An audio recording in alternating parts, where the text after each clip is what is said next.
Assalamu alaikum. Okay, so this is a very good comment. Why? Because it made me realize something. Where it made me understand where the misunderstanding is when it comes to the whole topic of an interest-based bond and a Sharia-compliant bond. What's the differences? And people has been attacking me in the comment section. Allah bless you all and bless us all. Grant us the guidance and the wisdom of this knowledge. But because of these comments and the comments where that the other people were making it, it helped me to understand where the misunderstanding lays, where the misunderstanding sits. So if you read here, it says, not that simple. No bank will ever let you repay a loan without interest. This is true. No bank is going to allow you to take money from them and they're not going to charge you anything for that so-called service. Actually, for the first couple of years, you're going to be paying interest, right, of your 20-year bond. Profit is camouflaged as interest. This is where the misunderstanding is. So for me to explain this, I'm going to explain the concept of a loan, and then I'm going to explain the concept of an Islamic finance contract, and then make an example, right? So stick with me and then see if it makes sense for you. So what is a loan? I'm going to explain it by saying there's a person, right? This person needs money to buy an asset, whatever the asset may be. Forget about the figures for now. Just understand the concept, and then you can apply the figures afterwards when I make an example. The person needs money to buy an asset. What does the person do? Person gets money from the bank. So he goes to the bank, right there, I need R1 million, gets R1 million from the bank. The bank then tells this person, right there, you must pay us back the money plus 10%. Now that I agree with you, that is interest. That will never change. It will always be interest, right? Now we can agree with that. This is traditionally what is used for a bond. Traditionally, in a conventional sense. An Islamic finance contract, IF for Islamic finance contract, is not based on this. It's not based on a loan contract. A loan in Islamic finance is used more for charitable purposes to help your brother or sister out. So I give you R100 to help you out. You must go buy food or whatever the case may be. I'm never going to tell you pay me back the money plus 10%, because that is not why I gave you the money in the first place. Yes, you owe me the money back, but I can't ask you for 10% extra on the money. That's an unfair gain for doing nothing. All I did was take money out of my pocket and said, "Here, go and sort yourself out." Right? Now, what is an Islamic finance contract? Mr. Decide. So an Islamic finance contract, right, in simple terms, is a buy and sell agreement. Buy and sell agreement with terms, right? Buy and sell, which is what in the Quran? Bay'. Allah says in the Quran, He permits bay', which is this. It's this concept. Now, does it mean that when I sell something, it has to be upfront payment for it to be buy and sell? No. I can have a buy and sell agreement and say, okay, I wanna buy this thing today, right? Let's say this is the asset. I wanna buy this asset, right? I'm not even going into the different kinds of buy and sell contracts in Islamic finance. I'm just saying to understand the concept of buying and selling. I want this asset. It's R1 million, right? 1 million. I'm going to make an example of a loan now. I think most people understand this already, but just for the sake of being on the same page. The house cost me R1 million, but today I want to buy the house from you, but I don't have the money, right? I don't have the money today, the full R1 million today to buy the house.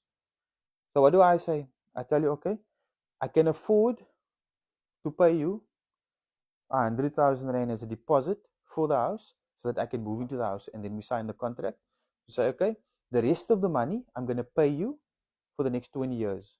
As an example, for the next, it could be for the next 10 years, it could be for the next 7 years. Okay, we can agree on those terms. But the point is, this person here wants this asset. It costs R1 million. On an Islamic finance contract, this person makes a deposit pays a deposit, right, on that, right, of 100,000, which means there is now 900,000 rand left to be paid. There's 900,000 left to be paid. But this person paid 100,000 rand of his own money. This person didn't go and say, okay, I'm going to go get this 100,000 rand from the bank. I'm going to make a loan. No, this person said, I have in my own bank account, I have 100,000 rand to pay. Right? So if he's paying it from his own money, do you have to pay interest on your own money? No, you don't. You just have to now pay this 900,000 rand over the next, I have to now pay this over the next 20 years. So I pay a monthly of, let's say, 5,000 rand every month for the next 20 years. I'm not being accurate with my figures, so don't come for me with that. I'm just making an example saying that this person never ever went to the bank to go draw a loan from the bank, to go get a loan from the bank to pay for the house. He's taking his monthly hard-earned cash from his job to pay this 900,000 rand off over the next 20 years. Where's the loan here in this whole scenario? Where's the loan here? There is no loan, right?